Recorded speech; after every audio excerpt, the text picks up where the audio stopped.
pain or any other blood thinning medication, blood blood thinning agent patient is taking, and any history of abnormal vaginal discharge, smoking, and whether it is associated with significant weight loss or any changes in the decreased appetite or decreased appetite, and it is associated with any urinary or bowel complaints like hematuria, upper rectal bleeding, any dyspnea, cough. And I will also take the history of as she has a previous history of breast cancer, so I will take the detailed history of when was her breast cancer was diagnosed, and what treatment she underwent, any complication with that treatment, and as it is given to me that she is taking a tablet tamoxifen, so I will take the details of in which dose patient is taking, her compliance, and any side effect with this medicine.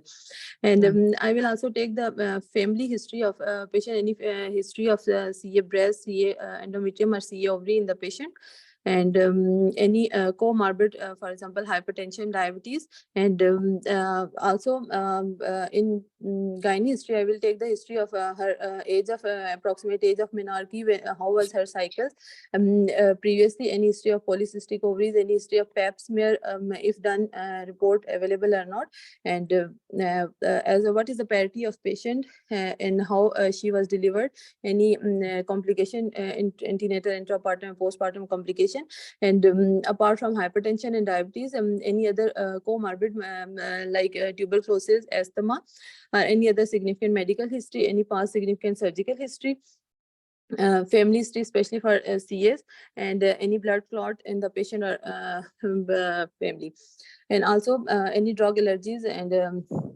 social support.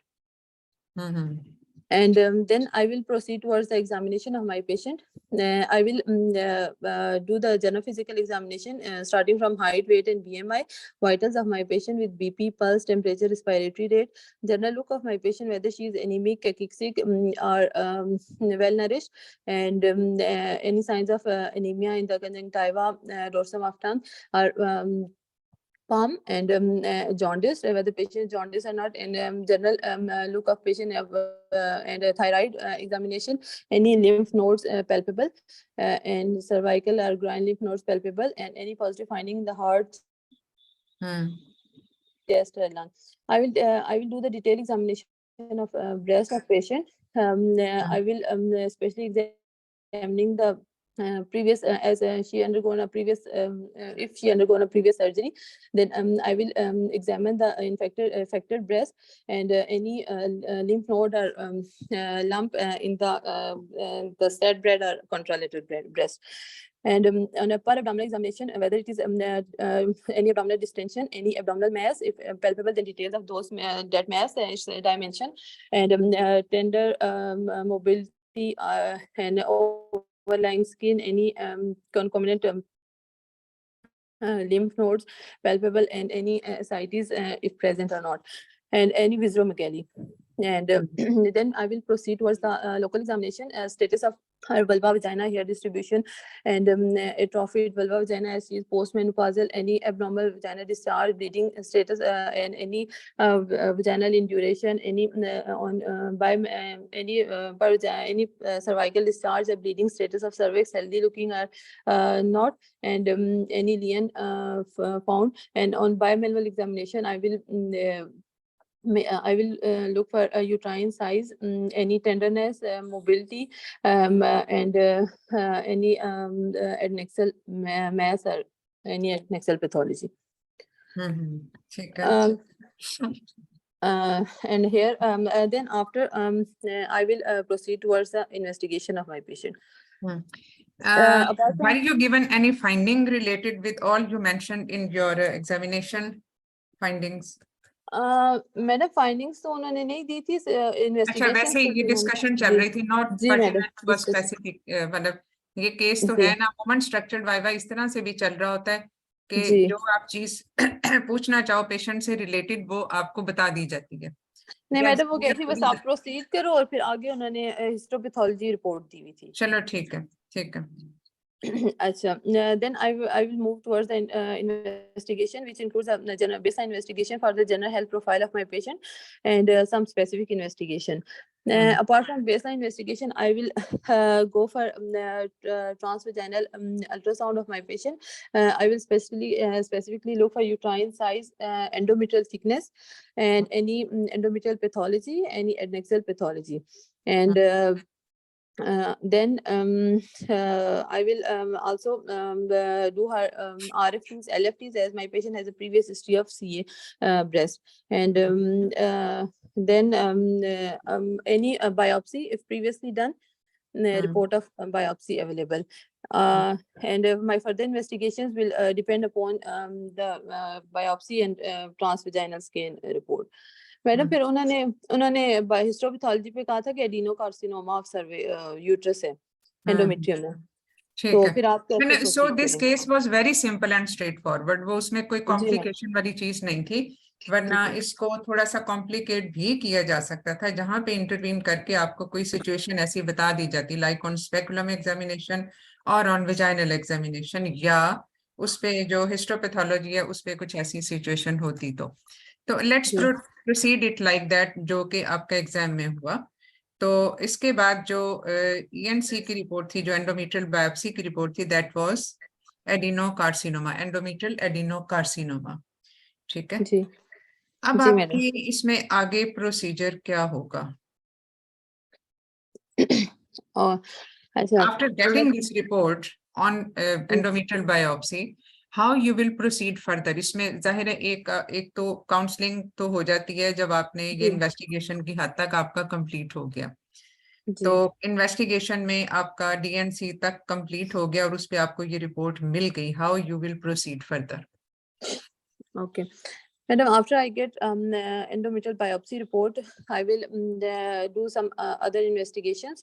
For example, I will go for MRI to see the extension of tumor, local spread, and as well as any lymph node palpable, any pelvic or abdominal mets. And also some MRI आपको बता देगा काफी है, ये MRI काफी है? Madam, MRI mostly gives information about the like local invasion, local tissue invasion, like myometrial invasion or adjacent tissues involved or not. For distant metastasis, CT scan has a better sensitivity and specificity. Okay, ठीक है. And also, I will do her chest X-ray.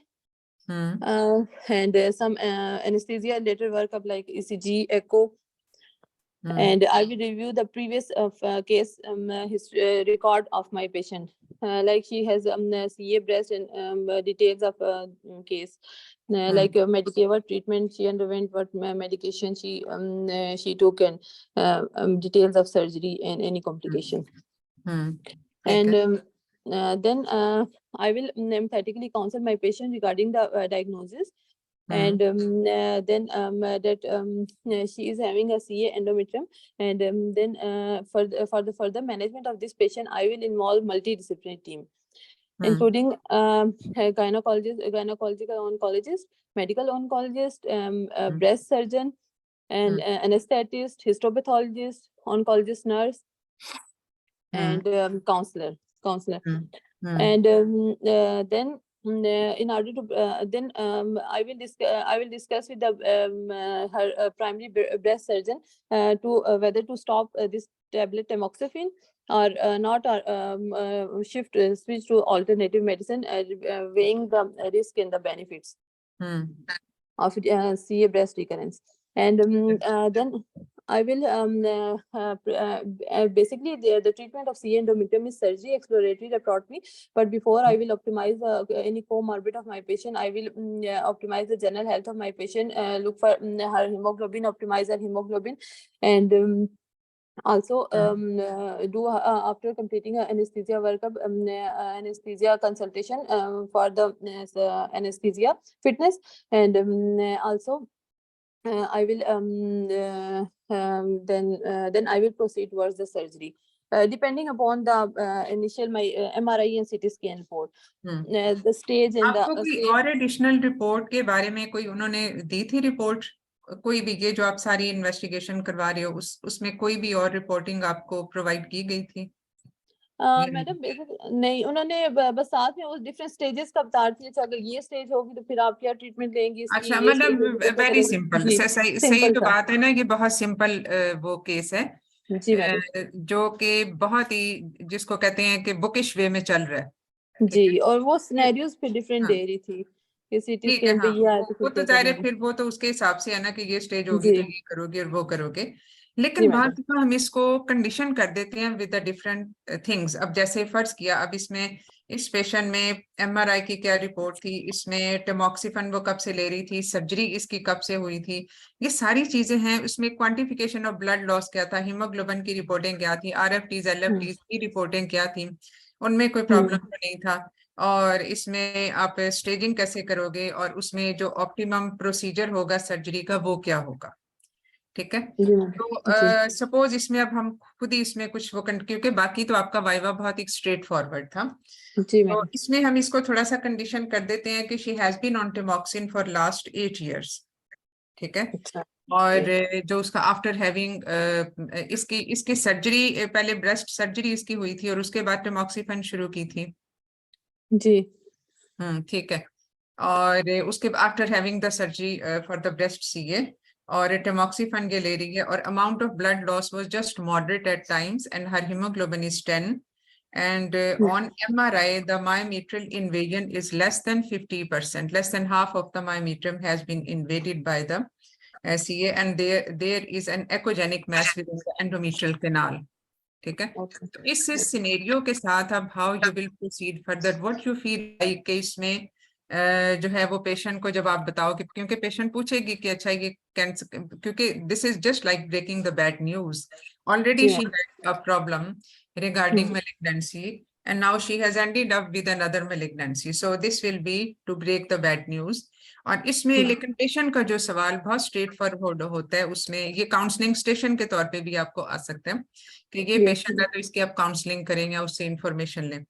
तो yes इसमें जो उसकी stage होगी, जाहिर है इसमें आप स्टेज पे बहुत ज्यादा कमेंट अभी इस स्टेज पे शायद ना कर सकते हैं, but probably you have to tell her based yes on these investigations which has been performed so far। तो उसके हिसाब से फिर आप इसको उसकी स्टेजिंग का बताओगे, and what will be your plan of management. ठीक है, ये जो सारी जो चीजें मैंने इसको कंडीशन कर दिया है, अब इसके हिसाब यस से मुझे बताइए। Okay madam. As just is normal, और कोई एलएफटीज आरएफटीज में कोई प्रॉब्लम अदरवाइज नहीं है। ओके, और madam grade of tumour is given और नॉट? उसमें जो बायोप्सी है उस पे तो सिर्फ एडिनोकार्सिनोमा ही था ना, उस पे ओके ग्रेडिंग वाली चीज अभी प्रोवाइड आपको नहीं की गई ठीक है क्योंकि जो स्पेसिमेन आपको अभी तक जो मिला है वो एंडोमेट्रियम का ही है। इस जी पे और आपको कोई स्पेसिमेन पे जो है वो उसमें कुछ नहीं है, और उसमें that simply shows the adenocarcinoma. Okay Okay, as information given to me is that this adenocarcinoma is involving less than 50% of endometrium, myometrium, and so according to the FIGO classification, this is stage 1. I will emphatically counsel my patient regarding the diagnosis, and I will tell my patient that based on the pre-operative workup investigation, it seems to be stage 1 CA endometrium. So in stage 1 CA endometrium prognosis, it is a low grade, or it is type 1 tumor, which is most probably the type 1 in this case, as she has a risk factor. So the prognosis What do in you this mean by type 1? Madam, endometrial carcinoma are basically divided into two types, type 1 and type 2. In type 1, which is estrogen dependent and which is mostly in the young age group, and it has a good prognosis. Basically, it is associated with the increased estrogen exposure. And in this case, it is prognosis is And good. how on history and examination you can say that it's type 1? Madam, in this patient, as she is having, she is taking the tablet tamoxifen, and which is associated with the endometrial hyperplasia and endometrium. And in type 2, there is mostly endometrial like atrophy, and which is mostly in the old age group, and with no risk factor of increased estrogen exposure. चलिए ठीक है। This tumor most probably has a good prognosis in stage 1. If less than 50% of myometrial invasion, prognosis is without lymph node involvement, prognosis is almost 90% 5-year survival rate. But and how that you will also assess depends that upon, there is, and how you will assess that there is no lymph node involvement? madam, on MRI and CT scan. As you उस पे given me that- exactly पता चल जाएगा lymph node involvement का? वो मैक्रोस्कोपी या बड़ी lymph nodes होंगी तो वो डिटेक्ट होती हैं. Yes, madam. Madam, the exact diagnosis of lymph node metastasis and lymphovascular space involvement is through the histopathology. But based Histopathology on of the what? preoperative work. Histopathology of what? Madam, during the surgery, we will see whether there are any visible enlarged nodes, lymph nodes, or it is more than visible तो ये 50% नहीं of होते क्योंकि ये उस तरह से कुछ सस्पेंडेड चीज तो होती नहीं है. फिर मैडम विजिबल lymph नहीं node होते, sampling पैल्पेबल करेंगे, हो frozen सकते हैं. और क्लिनिकली पैल्पेबल सिर्फ वही लिम्फ नोड्स होते हैं जिनका साइज 2 सेंटीमीटर से ज्यादा बड़ा हो, तो because these are embedded in loose areolar tissue. तो इवन 1 सेंटीमीटर का भी लिम्फ नोड पैल्पेट करना आसान नहीं होता. Clinically palpable are only when these are of 2 centimetre in size. जी मैडम, इसमें फिर हम लिम्फ नोड सैंपलिंग करेंगे. इसमें डिफरेंट ऑप्शन है. Lymph node sampling, frozen section analysis, sentinel lymph node sampling करेंगे. मैडम इसमें pelvic lymph nodes and depending madam सेंटाइनल pelvis lymph में तो नोड बहुत सारी लिम्फ नोड्स होती हैं. पेल्विस में तो बहुत सारी लिम्फ नोड्स होती हैं. मैडम इसमें internal iliac lymph nodes. So you mean that you will do lymph node dissection? Yes, madam. नहीं मैडम, इसमें sentinel lymph node madam stage 1A sentinel lymph node. अच्छा, तो जी ये मैडम. आप क्या हर केस में करते हैं? Is there any alternative way to do it? To know, अगर हम ये कह रहे हैं कि ये स्टेज 1 है, 1A है या 1B है? लेस देन 50% है, 1A है. 1A है. 1A में लिम्फ नोड इन्वॉल्वमेंट के चांसेस कितने होते हैं? Madam less than 5%. ऑलमोस्ट 1.4%. लेकिन उससे ज्यादा, स्टेज से ज्यादा किस चीज पे डिपेंड करता है कि इसमें लिम्फ नोड इन्वॉल्वमेंट होगी या नहीं होगी? ग्रेट, ठीक है. सो बेसिकली आप अगर आपने क्लिनिकली, अभी आपने सर्जिकली स्टेज नहीं किया, अगर क्लिनिकली आपको ये लग रहा है कि दिस इज स्टेज 1A, तो उसमें probably you don't need lymph node dissection at all. ठीक है. लेकिन it will depend upon the grading of the specimen which you will take out after doing the surgery. And what will be the surgery in this case? Madam, in this case, this will be a total abdominal hysterectomy plus bilateral salpingophractomy and peritoneal washings and peritoneal washings भी लेंगे. TH plus BSO करेंगे इसमें.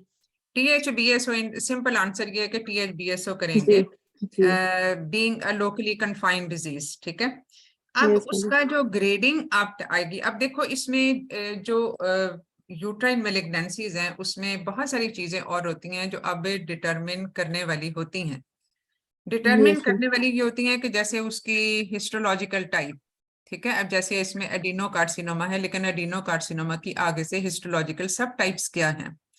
ठीक है. एंडोमेट्रॉइड carcinoma भी adenocarcinoma वाली ही की एक सब टाइप है, या क्लियर सेल है. तो इस तरह की जो है ये डिफरेंट सब टाइप्स होती हैं. एक तो प्रोग्नोसिस उस पर भी डिपेंड करता है.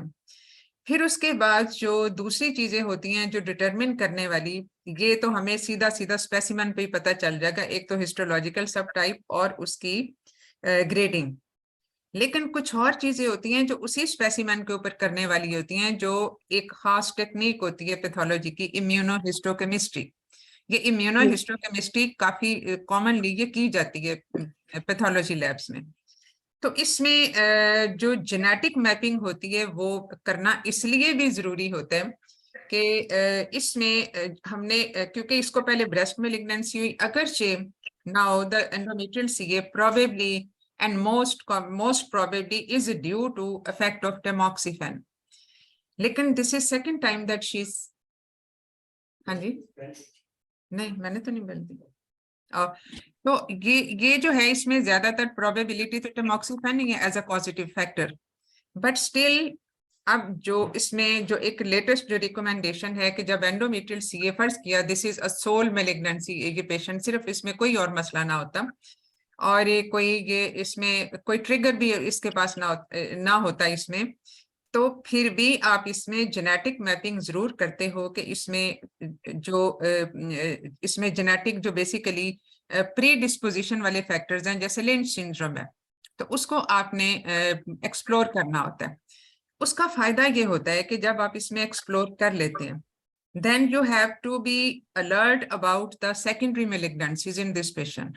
अब ओवरी तो आपने निकाल दी तो ओवेरियन मेलिग्नेंसी का भी रिस्क आउट हो गया, बट कोलोरेक्टल मेलिग्नेंसी का रिस्क इज स्टिल देयर, तो उसमें स्क्रीनिंग शुरू हो जाती है। उसके अलावा इसमें जो एडिशनल बेनिफिट होता है वो ये कि उसमें जो बाकी जो फैमिली मेंबर्स हैं, the close first blood relative हैं, उनमें भी ये सिंड्रोम मौजूद हो सकता है if the patient herself is positive for that, तो उनकी भी स्क्रीनिंग करना और उनकी फिर उसमें जो रिस्क रिडक्शन सर्जरी होती है या उसमें जो सर्वेलेंस होती है, मेलिग्नेंसी सर्वेलेंस है कि जिसमें आप मॉनिटर कर रहे होते हो फॉर सर्टेन मेलिग्नेंसीज, तो ये वाली सारी चीजें उन फैमिली मेंबर्स में फिर की जा सकती हैं। तो ये कुछ टेस्ट हैं जो इस स्पेसिमन के ऊपर करने होंगे।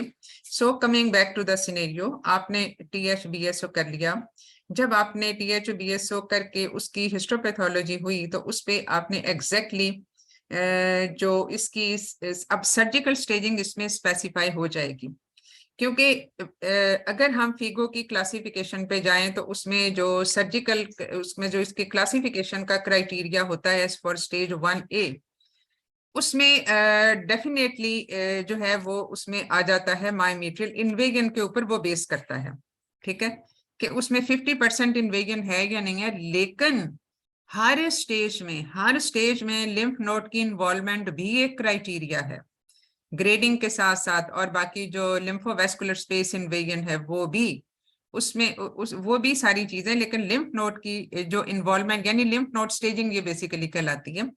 तो this is part of the Figo staging for endometrial CA. तो इसमें स्टेज 1 है जब उसमें कोई लिम्फ नोड इन्वॉल्वमेंट ना हो। अब अगर आप स्टेजिंग की तरफ जाएं तो उसमें जो लिम्फ नोड पॉजिटिविटी आती है वो स्टेज 3 में आ जाती है, यानी जहां पे lymph nodes are said to be positive. लेकिन अब जो हमने इसमें जो सेंटिनल लिम्फ नोड बायोप्सी वाली बात होती है बाज दफा, अब हम फिर वो क्यों कराते हैं अगर उसमें स्टेज अगर मायोमेट्रियल इन्वेजन के ऊपर ही हमने बेस किया तो उसमें ये है कि basically grade is important. Grade 1 और 2 में lymph node involvement in stage 1A is very little, ठीक है, इसमें बहुत कम होता है, तकरीबन 1.4 तक। तो इसमें अगर 1.4 है तो फिर उसमें लिम्फेडेनेक्टमी करने की जरूरत ही नहीं है, ना ही सेंटिनल लिम्फ नोड बायोप्सी करने की जरूरत है। हाउएवर इन ग्रेड 3 में even in the stage 1A जो लिम्फ नोड इन्वॉल्वमेंट आ जाती है वो तकरीबन अप टू 20% उसमें आने के चांसेस होते हैं। तो ये जो 20% आने के चांसेस हैं, फिर इसमें हमें देखना होता है। अब lymph node sentinel lymph node biopsy लेने वेल एंड गुड, या सेंटिनल लिम्फ नोड बायोप्सी हमेशा उसके साथ कुछ ना कुछ पोस्ट ऑप कॉम्प्लिकेशंस होती हैं। It may be just a single lymph node biopsy, लेकिन फिर भी उसमें ऑपरेटिव कॉम्प्लिकेशन। तो एक जो उसमें जो एक रेमेडी होती है या एक जो स्ट्रेटेजी होती है वो ये होती है कि आप सेंटिनल लिम्फ नोड मैपिंग कर लें, जैसे हम एंजियोग्राफी करते हैं, हम उसमें पूरा वेस्कुलर पैटर्न देख लेते हैं। इसी तरह से लिम्फोग्राफी हो सकती है, उसी तरह से सिंटोग्राफी हो सकती है, जिसमें सेंटिनल लिम्फ नोड मैपिंग के बहुत सारे तरीके होते हैं और उसमें हमें पता चल जाता है। सिर्फ कभी कभी ये रिस्क होता है कि अगर वो उस सेंटिनल लिम्फ नोड पे मेटास्टेसिस नहीं गए और किसी और लिम्फ नोड में चले गए तो वो दैट कैन रिमेन अनडिटेक्टेड। इसीलिए बगैर लिम्फ नोड डिसेक्शन किए और बाज दफा बगैर even sentinel lymph node biopsy किए, हम इसमें जब ग्रेड 3 होता है स्टेज 1 होता है तो इसमें हम पोस्ट ऑफ रेडियोथेरेपी जरूर दे देते हैं, just to cover that 20% risk of nodal dissemination, ठीक है। तो इसलिए जो है वो इसमें हम लिम्फ नोड डिसेक्शन इसमें हम नहीं करेंगे, ना ही बायोप्सी करेंगे, apparently because the preoperative staging is stage 1A. ठीक है, अब ग्रेड हमें पता चलेगा, अगर ग्रेड हमें पहले से पता चल जाए किसी तरह से उसकी जो है वो इस पे एंडोमेट्रियल बायोप्सी पे, तो वेल एंड गुड, हम फिर बहुत प्रिसाइजली उसको वो कर सकते हैं।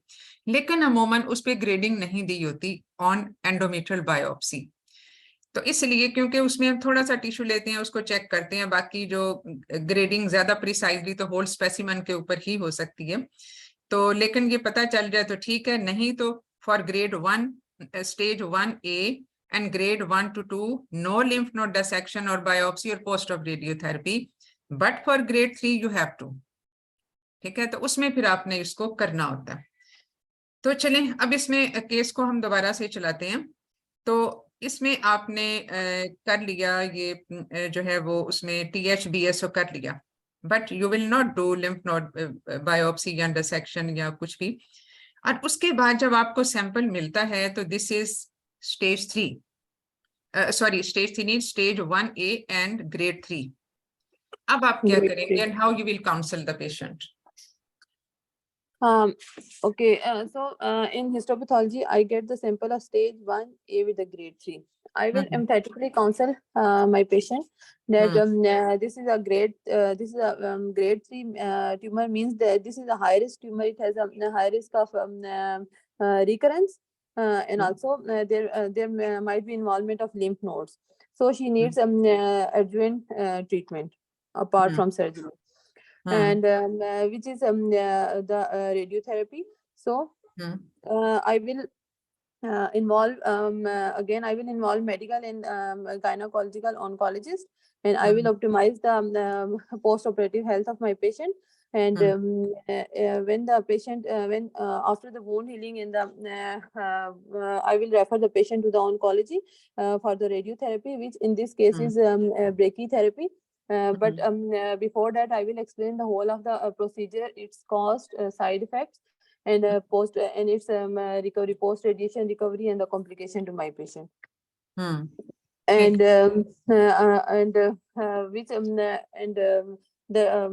after radiotherapy, the patient can have a short-term and a long-term complication, and which is radiation cystitis, proctitis, or inflammation, or skin changes, and in the long term she can have a bowel obstruction, fistula formation, or in the long term recurrence of CA endometrium in grade 3.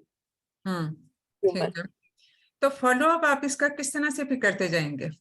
ये तो आपने बता दिया कि जब post operatively आपने ये देखना है और ये करना है, but what will be the post-op surveillance in this patient? How you will follow her? This patient should have a good post-op surveillance, and it should be followed up in the first 2 years. It should be followed up 3 monthly. At every visit, I will review the notes of my patient, take the history of my patient, any sign and symptoms of CA recurrence, like any pervaginal bleeding, any symptoms of any urinary or bowel or distant metastasis symptoms like cough, dyspnea. Then I will examine my patient apart from general physical examination, abdominal examination, and local examination, and biomanual local examination, and per speculum examination for any mass growth, any abnormal pervaginal bleeding, discharge. And then in investigations, transvaginal ultrasound. And it should be followed 3 monthly in the first 2 years, and for the next 3 years she should be followed for 6 monthly, and then yearly if there are no. Okay, now suppose after almost 10 months after having the surgery and this brachytherapy, which you advised her for being in grade 3, though in stage 1A. So after almost 9 to 10 months, she complains of vaginal bleeding. She comes to you with the complaint of vaginal bleeding and dyspareunia, as well as having lower abdominal pain persistently. Okay. How you will proceed further? Okay, so after 10 months, my patient presents with the dyspareunia, vaginal bleeding, and I will take the history from my patient, that how again this vaginal bleeding is provoked and unprovoked, and amount of vaginal bleeding, and pain, details of pain, like exact site of pain, onset, aggravating, relieving any progression of pain, and any associated symptoms, urinary bowel, or any chest, or any other symptoms. And then I will again do the examination of my patient, and general physical examination and local examination, and then after that, then if there is on local On examination. local examination, when you do the speculum examination, you see a pinkish lesion at the upper end of the vaginal vault, which is bleed to touch, and that is almost 2 centimeters in size. Okay, vaginal bleed to touch. Okay, madam, on examination, there is a pinkish lesion at upper end of vaginal wall, which is bleed to touch. So, ideally, madam, biopsy should be taken from this lesion to confirm the diagnosis, that whether it is recurrence of CA endometrium or any other histopathological diagnosis. And after that, ठीक है, आपने biopsy की, biopsy पे वो ये adenocarcinoma आ जाता है, showing the glandular pattern basically, and तो उसमें glandular pattern in almost 20% of the sample.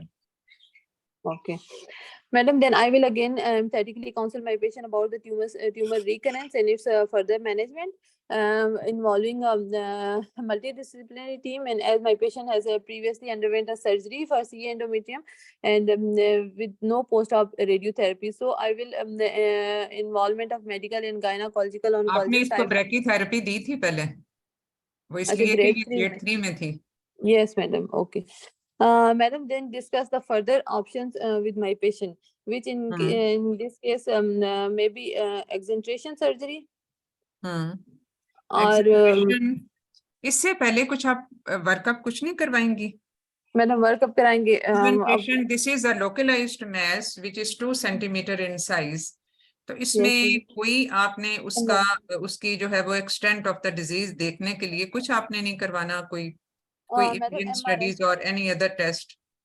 MRI, apart from the transvaginal and plus transabdominal ultrasound, MRI abdomen pelvis should be done, and chest, abdomen, and pelvis should be. CT scan of chest, abdomen, and pelvis should be done to find the low extent of tumor, whether involvement of bladder, as interior vaginal wall, bladder, urethra, or whether it is extending posteriorly, involving the rectum.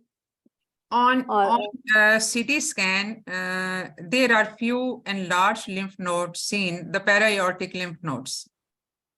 Okay. अब इसको ज़्यादा complicated हो गया case. Yes, madam. Yes, madam. ये जो आपका case था वो बहुत ही सिंपल था, उसमें there was nothing much to discuss. Yes, तो madam. इसको जो थोड़ा सा होता है, क्योंकि बात दफा स्ट्रक्चर्ड वाइवा इस तरीके से भी चलता है कि वो आपको कोई फाइंडिंग ऐसी बता दें जिससे वो कोई रिकरेंस है या मेटास्टेटिक डिजीज है या उसमें स्टेज अपग्रेडिंग ऑफ स्टेज हो गई, तो ये सारी चीजें. ठीक है. Yes madam. यस मैडम, वो भी ऐसे सिनेरियोज दे रही थी वो एग्जामिनर. अच्छा madam, as okay, as there are para-aortic enlarged para-aortic lymph nodes, it means that it is a metastatic recurrence. And then I will discuss with my patient different treatment options, and keeping in view the condition of patient, her comorbids.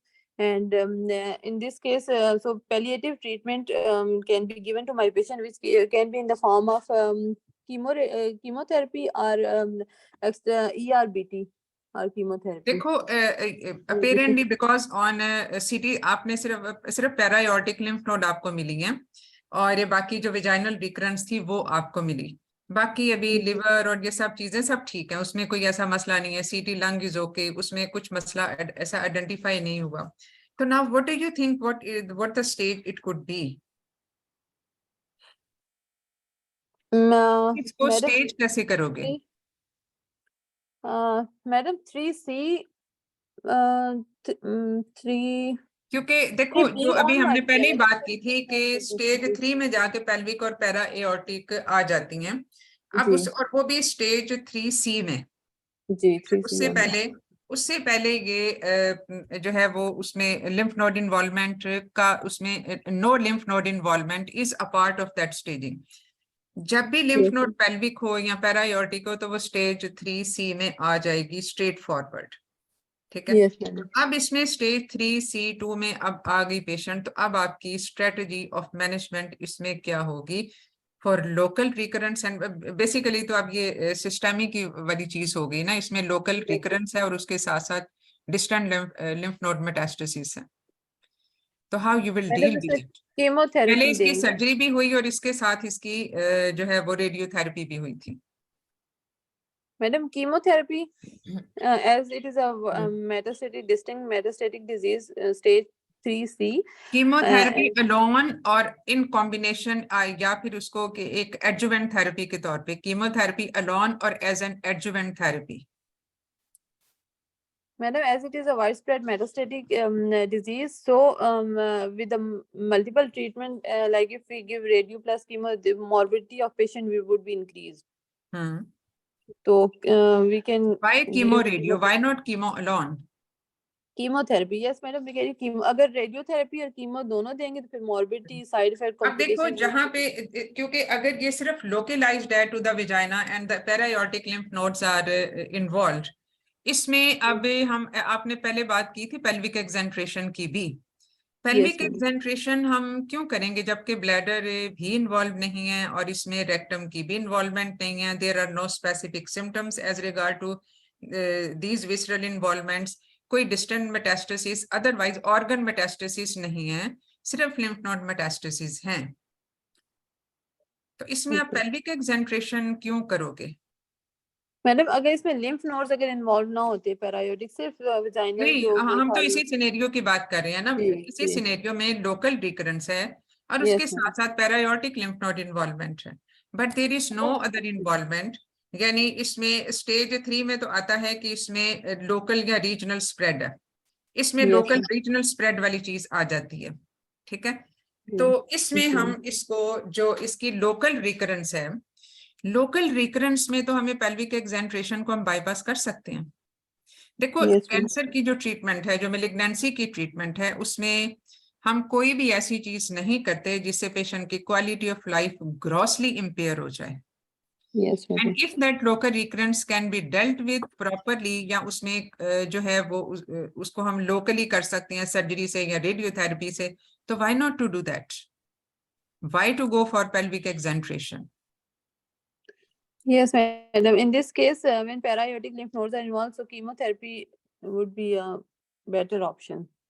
Chemotherapy का role इसमें जरूर आ जाएगा, but as an adjuvant therapy, क्योंकि अब ये distant हैं जिसमें रेडियोथेरेपी काम नहीं करेगी। रेडियोथेरेपी जो है वो लोकल रिकरेंस में काम करती है, रेडियोथेरेपी जो है। ठीक है। And as this mass is not more than 2 centimetre, ठीक है, ये 2 सेंटीमीटर का ही है, और आप इसको जो है वो कर सकते हो treat with not only with brachytherapy but with the external beam radiation as well। अब दोनों को आपने कंबाइन करना है, क्योंकि जो पैरायोटिक तक चली गई उसमें पेल्विक लिम्फ नोड्स के माइक्रोमेटास्टेसिस या आइसोलेटेड ट्यूमर सेल्स की डिसेमिनेशन को आप रूल आउट नहीं कर सकते। आप लिम्फेडेनेक्टमी नहीं करने जा रहे because it will add to the surgical morbidity. However to cover that area, चूंकि स्टेज 3 में आ गया, अब इसमें आप एक्सटर्नल बीम रेडिएशन भी दोगे, इसमें आप ब्रैकीथेरेपी भी दोगे, and there will be adjuvant chemotherapy as well to deal with the paraaortic distant lymph node metastasis. Okay, ठीक है मैडम। ठीक है, ये समझ आ गई चीज? जी मैडम सही। हाँ, तो इसको आपने इस तरह से करने, बाज दफा जो चीजें होती हैं आपने इसमें बेसिकली इंडिविजुअलाइज ही होता है, इंडिविजुअलाइज होता है, एज के हिसाब से होता है, इसमें पेशेंट की suitability and fitness for the surgery होता है, और इसमें उसका ओवरऑल हेल्थ प्रोफाइल होता है, और उसकी क्वालिटी ऑफ लाइफ के तरीके वो होते हैं। इस वजह से ये बहुत सारी चीजें हैं जिसपे हम एक स्टैंडर्ड ट्रीटमेंट में भी इंडिविजुअल वेरिएशंस कर सकते हैं and always in discussion, in liaison with the oncologist. कहीं इसी वजह से ये मल्टीडिसिप्लिनरी टीम वाली चीज इसमें आ जाती है। चलो अब इसमें एक और हम सिनेरियो एक है जो वो डिस्कस कर लेते हैं। उस सिनेरियो में अब हाँ जी, फर्टिलिटी स्पेयरिंग, हाँ फर्टिलिटी स्पेयरिंग वाली चीज जो है वो सिर्फ स्टेज 1A में विद ग्रेड 1 to 2 आ सकती है, सिर्फ उसमें आ सकती है। मैडम किस तरह से करते हैं वो भी बता दो। नहीं, उसमें सिर्फ फर्टिलिटी स्पेयरिंग ये है कि जैसे एटिपिकल हाइपरप्लेजिया आ गया या लेस देन हाफ जो एंडोमेट्रियम है वो इन्वॉल्व है और उसमें वेल डिफरेंशिएटेड है, यानी ग्रेड उसका अच्छा है, यानी ग्रेड उसका 1 है या मैक्सिमम 2 है, तो सिर्फ उसमें हम फर्टिलिटी स्पेयरिंग ट्रीटमेंट हम करेंगे। फर्टिलिटी स्पेयरिंग सर्जरी उस तरह से नहीं करेंगे। ओवेरियन कंजर्वेशन तो पॉसिबल है, लेकिन उसमें यूट्रस को तो फिर भी निकालना पड़ता है। अगर फर्ज किया इसमें हम वो भी स्टेज 1 और उसमें होता है, लेकिन फर्टिलिटी स्पेयरिंग में भी उसी स्टेज के लिए है, स्टेज 1A के लिए। लेकिन वहां पे हम ये करते हैं कि हम सर्जरी को नहीं करते, सर्जरी हम नहीं करते, अलबत्ता सर्जरी करने की बजाय हम इसको हाई डोज प्रोजेस्ट्रोजन के साथ ट्रीट कर रहे होते हैं।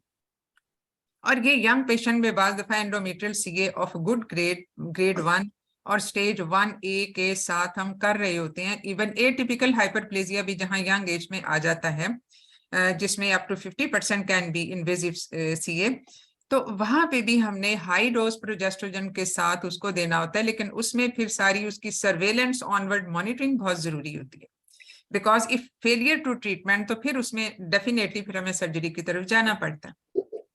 और उसमें फिर हर 3 महीने के बाद आप उसकी जो है वो एंडोमेट्रियल बायोप्सी करोगे, और उसमें आप देखेंगे इनको हमने टीबीएस करना होगा और एंडोमेट्रियल बायोप्सी करनी होगी, ताकि हम देखें कि जो डिजीज है वो रिग्रेस की या नहीं की।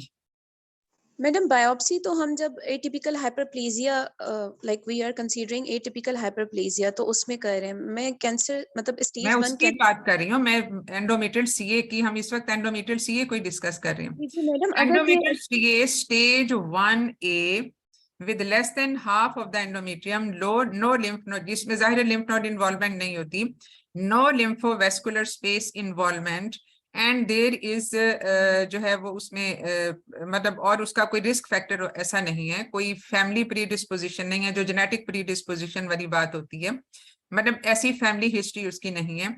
वहां पे हम इसको कर सकते हैं as a fertility preserving strategy कि हम इसको हाई डोज, क्योंकि देखो हार्मोनल जो प्रोजेस्टेरोन है वो एक है एस्टेब्लिश ट्रीटमेंट का तरीका है उसमें, कि ये उसको एट्रोफी कर देता है एंडोमेट्रियम को।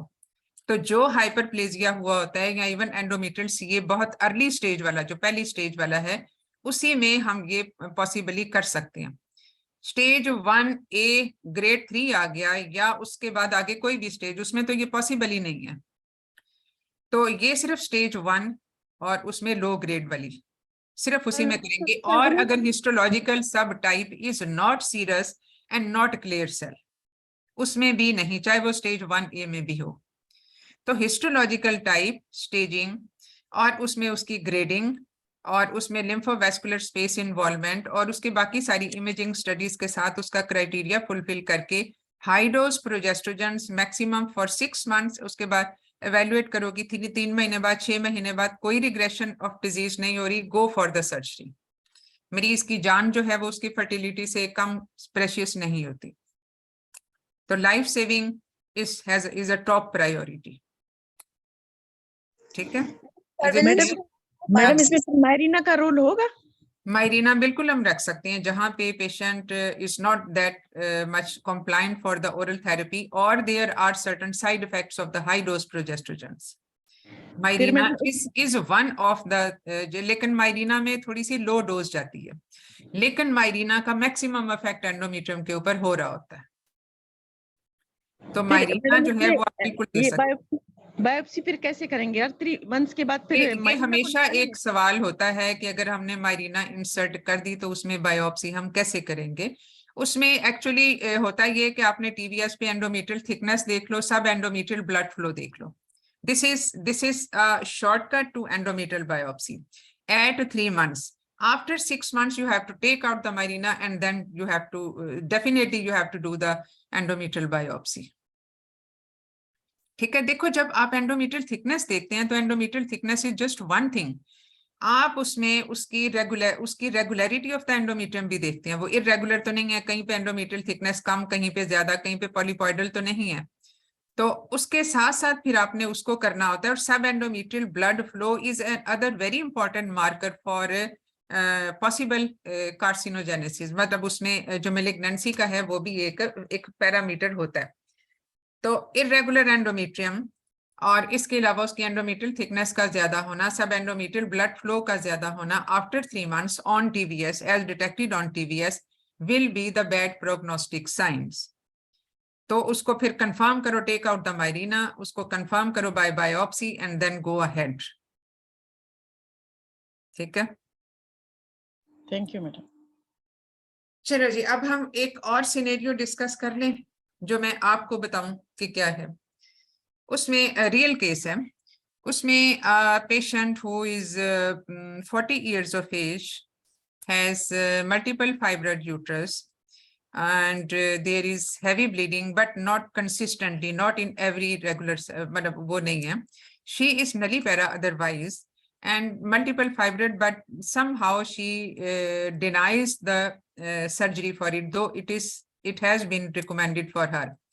But occasionally she gives complaint of pressure lower abdomen and heavy menstrual bleeding. As such, there is no irregular vaginal bleeding या intermenstrual नहीं है, कोई postcoital bleeding नहीं है, cervical smear is okay, and there are no other comorbidities.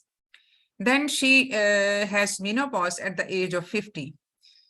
फिर उसके बाद after menopause she remains okay for another 3 years. After 3 years, she complains of postmenopausal bleeding. Postmenopausal bleeding was a heavy episode, and also at the same time she had pain lower abdomen. अब जो pain lower abdomen थी उसमें that was quite severe at times, and but relieved by the painkillers. She went for an ultrasound, and there was growth of the fibroids, which regressed after the menopause earlier.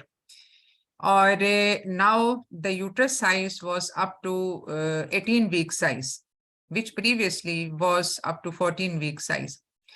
तो अब उसका जो है वो 18-week size के करीब उसका clinically 18-week size है। On ultrasound there is highly vascular fibroid which is of 10 centimeter in size. उसमें उसके she has been advised the surgery to go for the surgery, and on surgery she undergoes process of TH and BSO. अब TH BSO जब हुई और उसका जो उसकी histopathology थी that showed leiomyosarcoma. अब इसको आप कैसे आगे प्रोसीड करोगे? ये यहाँ तक मैंने बायोप्सी की रिपोर्ट तक आपको बता दिया। इसमें ये भी हो सकता है कि इस तरह का कोई सिनेरियो हो और आपको पोस्टमेनोपॉजल ब्लीडिंग पे आके रोक दिया जाए कि पोस्टमेनोपॉजल ब्लीडिंग के साथ ये आई है और अब इसके बाद आप इसका मजीद वर्कअप क्या करेंगे, यानी वही रेलिवेंट इंफॉर्मेशन वाली चीज आ जाएगी। फिर आपने अल्ट्रासाउंड करवाया और उस पर आपको बता दे, but just to make it short case, इसको हमने हिस्टोपैथोलॉजी सर्जरी के बाद हमने इसको हिस्टोपैथोलॉजी तक पहुंचा दिया। तो ये भी one of the rare tumours हैं, बट स्टिल इट अकर्स। तो ये जो है वो ये लायोमायोसार्कोमा था और उसमें जो है वो अब इसको आप आके प्रोसीड कैसे करेंगे? How you will proceed further? Madam this is अच्छा सर्जरी के बाद then whether madam stage of disease, grade of इसमें stage grade grade was grade 2 और ये बाकी जो फाइब्रोइड का साइज उस पे था वो भी 10 सेंटीमीटर ही था जो हिस्टोपैथोलॉजी पे। और स्टेज आप बताओगे ना मुझे? अब फाइब्रोइड का साइज अगर इतना है, देयर इज नो अदर कोई इन्वॉल्वमेंट, पेरिटोनियल फ्लूइड क्लियर है, कोई और ऐसा मसला नहीं है, बाकी सारी जो इमेजिंग स्टडीज हैं उस पे कोई लिम्फ नोड इन्वॉल्वमेंट, उस पे कोई लिम्फ नोड इन्वॉल्वमेंट नहीं है।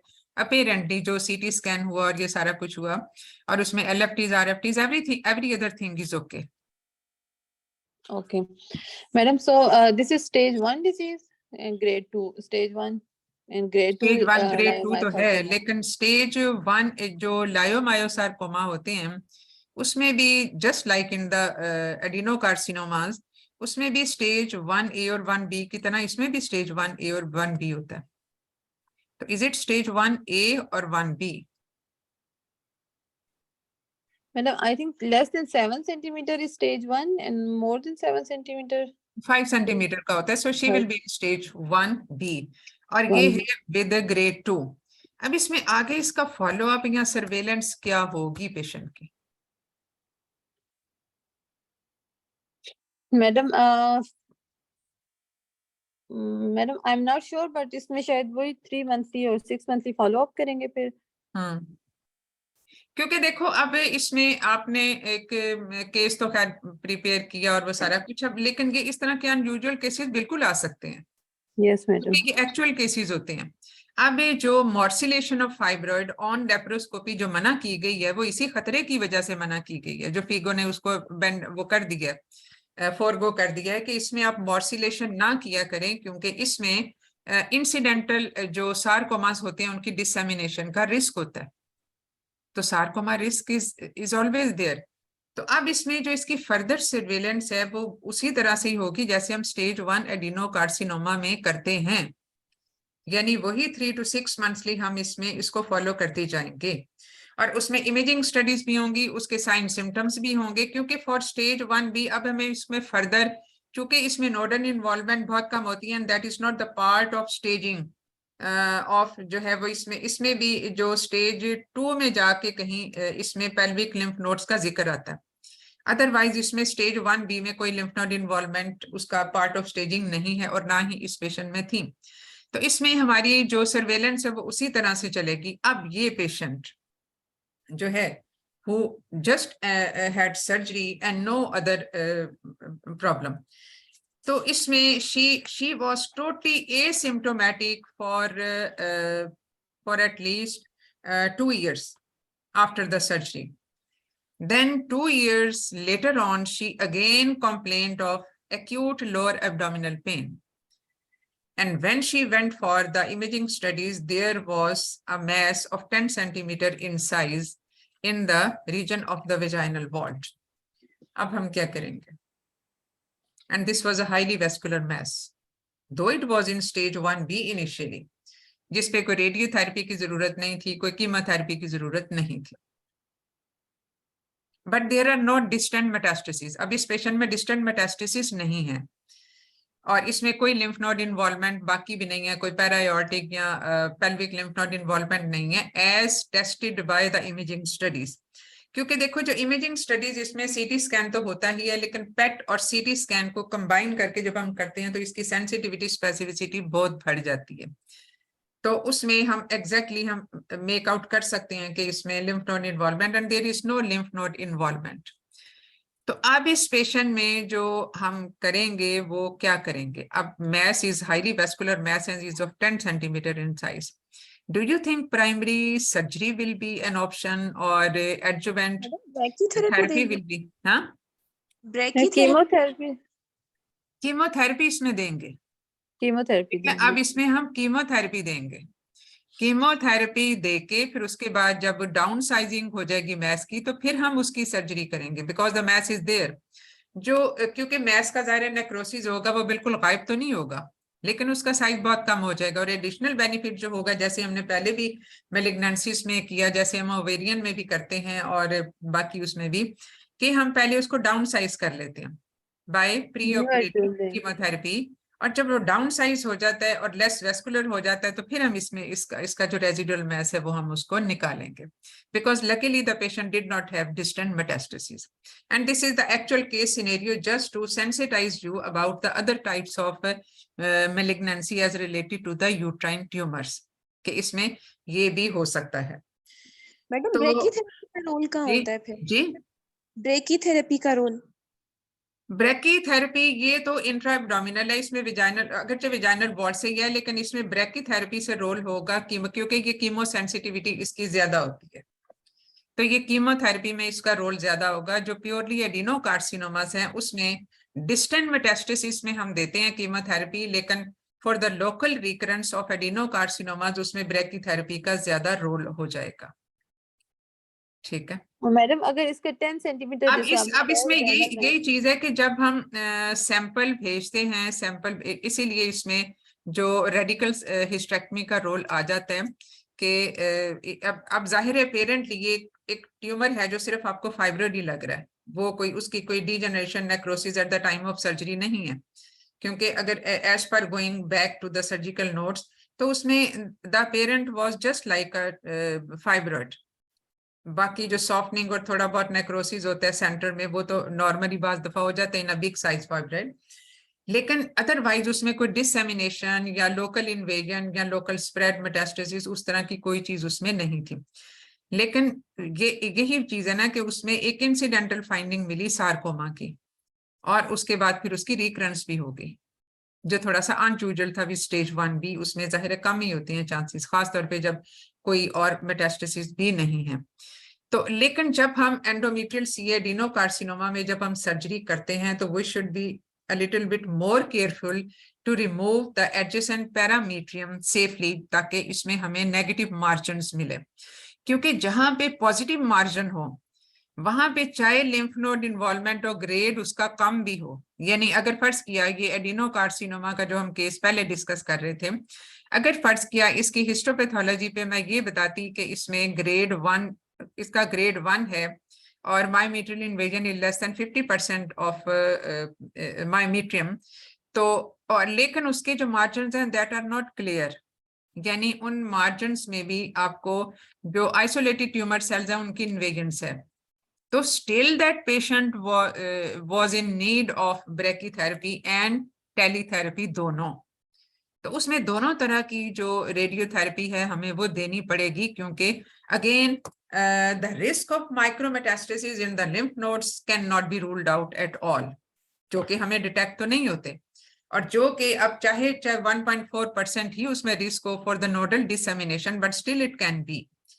तो ऐसे पेशेंट जिनमें बाकी सारी रिस्क नहीं है, हाई रिस्क नहीं है, वो टोटली लो रिस्क है, लेकिन उसमें अगर पॉजिटिव मार्जिन आ गई तो still she will be in need of radiotherapy, और पॉजिटिव मार्जिन के साथ तो फिर आपको सिर्फ ब्रैकी ही नहीं आपको टेलीथेरेपी भी देनी पड़ती है। ठीक है, तो अब इसमें मेरा ख्याल है कि हमने ऑलमोस्ट सारा कुछ कवर कर लिया है। इसमें और कोई क्वेश्चंस हैं तो वो हम फिर डिस्कस कर लेते हैं। मैडम ये जो सार्कोमा का आपने दिया ना कि उसकी रिकरेंस थी 8 सेंटीमीटर साइज से आफ्टर 2 इयर्स, तो उसमें हाँ, हमने न्यू एडजुवेंट कीमोथेरेपी, हाँ जी, उसमें हम कीमोथेरेपी देंगे फिर उसके बाद सर्जरी करेंगे ना? हाँ, कीमोथेरेपी देके डाउन साइज करेंगे, फिर उसके बाद उसकी सर्जरी हम करेंगे। ओके, और मैडम लेकिन इसके साथ अगर पेशेंट को कोई डिस्टेंट मेट्स के जैसे उसके लिम्फ नोड साथ इनलार्ज हो गए तो फिर मैं वही बता रही हूँ ना, वो तो हम इमेजिंग स्टडीज के साथ देखते हैं ना। अब जब हम कीमोथेरेपी दे रहे हैं तो वो डिस्टेंट मेटास्टेसिस को भी टैकल कर लेता है। अच्छा, उसके बाद फिर सर्जरी भी करेंगे। जैसे एडिनोकार्सिनोमा में हमने डिस्टेंट मेटास्टेसिस, यानी जब आप उसको पैलिएटिव ट्रीटमेंट के लिए भी हम कीमो को ही कंसिडर करते हैं, रेडियो को नहीं कंसिडर करते। Radio is for local and regional spread, chemotherapy is for distant spread, क्योंकि उसने ब्लड वेसल्स के थ्रू हर जगह पहुंच जाना है। लेकिन रेडियोथेरेपी या फुल बॉडी रेडियोथेरेपी तो नहीं दे सकते, तो इसमें इसलिए जो कीमो होती है वो हमेशा डिस्टेंट मेटास्टेसिस के लिए दी जाती है, और बाज दफा हम रेडियोथेरेपी देने से पहले उसको सेंसिटाइज करते हैं। एक ऐसा ट्यूमर जो कि which is not much responsive to the radiotherapy, तो वहां पे हम उसको थोड़ा सा सेंसिटाइज कर देते हैं रेडियो देने से पहले कीमो दे के। ठीक है, ये कीमो सेंसिटाइजेशन कहलाती है, क्योंकि sensitisation will be by chemotherapy not by radiotherapy. तो कीमो दे के उसके बाद फिर रेडियोथेरेपी दे दें, तो इसका भी रोल कुछ इसका भी रोल एंडोमेट्रियल कार्सिनोमास में आ जाता है। लेकिन क्योंकि जैसे जो कीमोथेरेपी है that can be primary treatment, that can be adjuvant treatment, तो ये दोनों तरीके से इस्तेमाल होती है कि in combination with other treatments और as a sole treatment. As a sole treatment तो वहां पे होगी जहां पे ना तो हम उसको रेडियोथेरेपी दे सकते हैं, ना हम उसको उसकी कोमॉर्बिडिटीज इतनी ज्यादा हो, या फिर ऐसी अनरिसेक्टेबल मैस है उसका, यानी patient not fit for surgery और उसका मैस इतना बड़ा है कि वो अनरिसेक्टेबल है, तो उसमें जो पेल्विक एक्सेंट्रेशन है not possible due to the age and due to not patient not being surgically fit, तो वहां पे फिर chemotherapy as a sole agent, as a sole treatment वहां पे उसका रोल आ जाएगा। तो वो होती है chemotherapy as a primary treatment, not as a secondary treatment. Ma'am इसमें जब हम chemotherapy as a primary treatment दे रहे हैं तो जिस तरह से हमने ओवेरियन मैलिग्नेंसी में बात की थी कि हमें टिश्यू डायग्नोसिस लाजमी चाहिए बिफोर गिविंग द तो कीमोथेरेपी, इसमें हमने टिश्यू डायग्नोसिस बना लिया हुआ है, हमें पता है ये एडिनोकार्सिनोमा है, हमें पता है ये सार्कोमा है, ये हमें मैम हमारा अगर एक टिश्यू डायग्नोसिस बना हुआ है। अब देखो टिश्यू डायग्नोसिस क्या है, हमने जो उसमें बनाया कि ये एंडोमेट्रॉइड कार्सिनोमा है या ये क्लियर सेल है या ये सीरस सेल है, ये टिश्यू डायग्नोसिस ही होता है, ठीक है। तो इसके अलावा जो अगर ज्यादा हम जो बेहतर पैथोलॉजिकल जो रिजल्ट्स होते हैं उसमें तो आप उसके जो डिफरेंट उसकी जेनेटिक फॉर्म्स होती हैं वो तक आप टेस्ट कर लेते हैं, इम्यूनोहिस्टोकेमिस्ट्री के साथ आप उसकी टेस्टिंग कर रहे होते हैं कि उसमें बाकी उसके रिसेप्टर्स आप टेस्ट कर रहे होते हैं। मैम अगर एक स्टेज 3C है लेकिन अभी क्या फॉर था? एग्जांपल वो 3C है मैडम, एक स्टेज है जो कि इन्वॉल्व है लिम्फेटिक नोड्स तक और हम कह रहे हैं कि ये स्टेज 3C है, लेकिन इनसाइड मायोमेट्रियम जो है वो अभी जस्ट इनसाइड द मायोमेट्रियम है, उसका मींस जस्ट वो बिकॉज ऑफ द देखो बेसिस लिम्फ ऑफ नोड अगर पॉजिटिव आगे, लिम्फ नोड अगर पॉजिटिव आगे तो what ever the other spread is, हम उसको सीधा सीधा स्टेज 3 में ले जाएंगे। एग्जैक्टली इस मैम। तरह हमने मैम उसकी इसमें रिकरेंस की बात की, जैसे हमने उस पेशेंट में पहले वाले पेशेंट में रिकरेंस की बात की थी कि उसमें सिर्फ एक लोकल रिकरेंस थी लेकिन उसके पैरायोटिक लिम्फ नोड पॉजिटिव थे, तो वो सीधा मैम सीधा फिर स्टेज 3 में चला जाएगा। इन पेशेंट्स को अगर हमने न्यू एडजुवेंट कीमोथेरेपी देनी हो तो फिर हम किस तरह से न्यू एडजुवेंट देंगे, इनका टिश्यू डायग्नोसिस हम किस तरह से बनाएंगे, सैंपल आई मीन हम कहाँ से और किस प्रोसेस के थ्रू लेंगे? नहीं लेकिन ये आफ्टर सर्जरी की आप बात कर रहे हो? मैडम यही एक पॉइंट है जो कल का बड़ा डिस्कस हो रहा है कि किन पेशेंट्स पे हमने पहले सर्जरी करनी है और किन पेशेंट्स पे हमने पहले न्यू एडजुवेंट कीमोथेरेपी देखो करनी है। इसमें जो ये रिकरेंस की हम बात कर रहे हैं ना, रिकरेंस के हवाले से आप बात कर रहे हो ना, नहीं मैडम, मैं रिकरेंस के हवाले से बात नहीं कर रही। पैथोलॉजी, अगर किसी का प्राइमरी पैथोलॉजी ऐसी है कि वो मैस्ड है, वो ठीक है, ये प्राइमरी अनडिस्ट्रक्टेबल है। पैथोलॉजी हुई। देखो प्राइमरी, अब हम इस पहले वाले केस पे वापस जाते हैं। सपोज इस पेशेंट में जो हिस्टोपैथोलॉजी थी वो तो आ गई एडिनोकार्सिनोमा ग्रेड 1 या ग्रेड 2 आप कर लो, और उसमें कोई लिम्फ नोड, उसमें पैरायोटिक लिम्फ नोड पॉजिटिव आ गई, ठीक है, let's make it like that. अब हमने इसमें सर्जरी तो करनी ही करनी है, ठीक है, लेकिन सर्जरी क्योंकि हमने देखो डी बल्किंग करनी होती है, लेकिन to tackle with that paraaortic lymph node, अब पैरायोटिक लिम्फ नोड जब इन्वॉल्व हो गई तो कभी कभी ये पैरायोटिक लिम्फ नोड की ये हमें सिर्फ एनलार्जमेंट बताएगा। ये जो इमेजिंग स्टडीज हैं जो हमने सीटी स्कैन पे देखा कि पैरायोटिक लिम्फ नोड है जो 2 सेंटीमीटर इन साइज है, क्या लिम्फ नोड एनलार्जमेंट सिर्फ मेलिग्नेंसी में होती है? नहीं मैम, और भी नहीं, इंफ्लेमेटरी और भी कंडीशंस में कंडीशंस भी में हो होती है, सकती ठीक है। तो जी भी क्या अगला स्टेप हमारा ये होना चाहिए कि हम इसमें देखें कि ये लिम्फ नोड एनलार्जमेंट जो है क्या ये उसकी वजह से है, मेलिग्नेंसी की वजह से है? क्योंकि मेलिग्नेंसी की वजह से अगर है तो ये सीधा सीधा स्टेज 3 का केस है, चाहे मायोमेट्रियल इन्वेजन उसकी लेस देन 50% ही होगी। अब इसको देखने के लिए कि क्या ये वाकई जो है वो मेलिग्नेंट मेटास्टेसिस हैं या कुछ और कोई रीजन है, इवन जो क्रॉनिक इन्फ्लेमेशंस होती हैं, इवन ये जो पेल्विक एब्डोमिनल ट्यूबरकुलोसिस है उसमें पैरायोटिक लिम्फ नोड एनलार्ज हो जाती हैं, बल्कि वो फर्स्ट मार्कर होता है ऑन अल्ट्रासाउंड, और इससे हमें अंदाजा होता है कि पैरायोटिक लिम्फ नोड एनलार्जमेंट है in absence of any other malignancy, कि ये हो सकता है एब्डोमिनल कॉक्स की कंडीशन हो, ये पहला मार्कर होता है, सॉफ्ट मार्कर। तो उस सूरत में हमें या तो लिम्फ नोड बायोप्सी ले लेनी चाहिए जो कि सर्जिकली जाहिर है उसके अपने कुछ कॉन्सिक्वेंसेस है, या फिर हम लिम्फ नोड मैपिंग कर सकते हैं। अगर हमें ये क्वेरी है कि ये स्टेज 1A में है तो इसमें हाउ कम कि ये जो पैरायोटिक लिम्फ नोड हैं जो वो इन्वॉल्व हो गई, और अगर ये लिम्फ नोड मैपिंग आ जाती है, लिम्फ नोड मैपिंग होती है जब आपको रेडियो पैक डाई आप इंजेक्ट करते हैं और उसके बाद वो पिकअप हो जाती हैं थ्रू द, यानी लिम्फोग्राफी की तरह से ये एक चीज हो जाती है, तो वो चीज इन्फेक्शंस में नहीं होती, वो चीज मेलिग्नेंसी में सिर्फ होती है। तो अगर वो पॉजिटिव आ जाती है ये सीधा सीधा केस स्टेज 3 में आ जाएगा, और अगर फर्ज किया वो नेगेटिव होती है तो फिर हम इसको स्टेज 1A में ही रखेंगे। ये एक बहुत उसका फिर साइंटिफिक जो है वो उसकी वो इसको हम कहते हैं अल्ट्रा स्टेजिंग। जब हम लिम्फ नोड की स्टेजिंग भी कर रहे होते हैं by either taking biopsy, by either removal या डिसेक्शन, और बाय ईदर उसकी मैपिंग के साथ, लिम्फ नोड मैपिंग के साथ, तो ये अल्ट्रा स्टेजिंग कहलाती है। अल्ट्रा स्टेजिंग के जहां पे आपको कोई क्वेरी है, आपकी प्राइमरी जो ट्यूमर साइट है वहां पे कुछ और चीज आ रही है, लेकिन जो बाकी जो इमेजिंग स्टडीज हैं वो आपको कुछ और रिजल्ट शो कर रहे हैं, तो where the patient should be staged, जहां पे ये डिस्क्रिपेंसी आती है वहां पे फिर अल्ट्रा स्टेजिंग का रोल आ जाता है, यानी लिम्फ नोड मैपिंग का रोल। तो अगर ये लिम्फ नोड मैपिंग पॉजिटिव आ जाती है for a para aortic, then you will label it straight forward into stage 3। Is it clear? Excuse me, तो ma'am. इसका मतलब है कि मैम, अगर ये जो एग्जामिनेशन में वो हमें इस तरह से देते हैं कि अगर स्टेज 1 है, इनसाइड द मायोमेट्रियम है, लेकिन उसके साथ लिम्फ नोड्स हैं, तो क्या हम ये कहेंगे कि we will go for the lymph node mapping in order to rule out whether this lymph node अगर इन्वॉल्वमेंट लिम्फ नोड पॉजिटिव आ गए हैं तो फिर उसमें देखो जो अब जिसको फीगो भी रिकमेंड कर रही है, और उसको वो ये कि आप सर्जिकल मॉर्बिडिटी बहुत बढ़ा देते हैं जब हम लिम्फेडेनेक्टमी करते हैं, दो इट्स पार्ट ऑफ स्टेजिंग।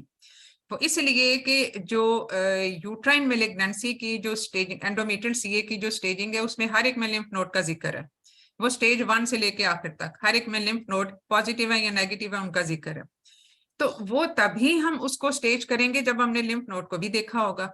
तो लिम्फ नोड या तो हम इमेजिंग पे देखें, इमेजिंग भी अगर पॉजिटिव आ गया, अब हमें ये पता है कि स्टेज 1A में बहुत कम होता है, स्टेज 1B में इवन ग्रेडिंग के हिसाब से और हिस्टोलॉजिकल सब टाइप के हिसाब से, क्योंकि अगर हिस्टोलॉजिकल सब टाइप ऐसी उसकी आ जाती है क्लियर सेल या सीरस वाली, जो कि उसमें टाइप 2 वाले ट्यूमर में आती है, तो उसमें तो रिस्क ऑफ डिसएमिनेशन, प्रोग्नोसिस का पुअर होना, ये सब चीजें बहुत होती हैं, वो आप स्टेज 1 से ही ब्रैकीटेली देना शुरू हो जाते हैं। तो उसको निकाल के जो बाकी टाइप 1 ट्यूमर्स हैं उनमें आप फिर उसको वो आप उस तरह से करते हैं उसकी ग्रेडिंग और स्टेजिंग और लिम्फ नोड इन्वॉल्वमेंट के हिसाब से। तो इसीलिए फिर हमने उसको फिर स्टेज उसको करना होता है। तो स्टेज हम बाज़ दफा इस चीज को बहुत सिंप्लीफाई करने के लिए, हमें पता है स्टेज 1A में कम चांसेस है तो हम नहीं देते रेडियो। हमें पता है कि स्टेज 1B और उसमें उसके बाद से ऑनवर्ड सारी स्टेजेस में लिम्फ नोड डिसएमिनेशन का रिस्क बहुत है, तो हम उसको एहतियातन दे देते हैं पोस्ट ऑप रेडियोथेरेपी। तो लेकिन जो प्रिसाइज स्टेजिंग है वो तो लिम्फ नोड मैपिंग पे डिपेंड करती है। तो चूंकि लिम्फ नोड डिसेक्शन अगर आप पूरी करने बैठे तो उसमें जो पोस्ट ऑप मॉर्बिडिटी है वो पेशेंट की बहुत ज्यादा बढ़ जाएगी, अगरचे ओवरऑल सर्वाइवल बढ़ जाता है, लेकिन at the cost of compromised quality of life. उसमें लिम्फोडीमा है, उसमें लिम्फ नोड्स वो लिम्फ वेस्कुलर सिस्ट बन जाती हैं, उसमें बहुत सारी ये सारी कॉम्प्लिकेशन जो है वो ऑपरेटिव कॉम्प्लिकेशन होती हैं। तो इस वजह से उसमें फिर उसको बाईपास करने के लिए and to simplify the whole scenario, आप उसमें फिर देखते हैं कि स्टेज कौन सी है, ग्रेड क्या है, और हिस्टोलॉजिकल सब टाइप क्या है, और प्राइमरी ट्यूमर का साइज क्या है।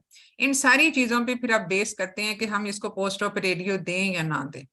लेकिन अगर आपने बिल्कुल इसको साइंटिफिक तरीके से करना है तो फिर तो आपको लिम्फ नोड वो करनी पड़ेगी, स्टेजिंग भी करनी पड़ेगी, जो कि सबसे उसका जो आसान और जो लेस जो उसमें कॉम्प्लिकेटेड तरीका है वो तो लिम्फ नोड मैपिंग ही हो जाती है।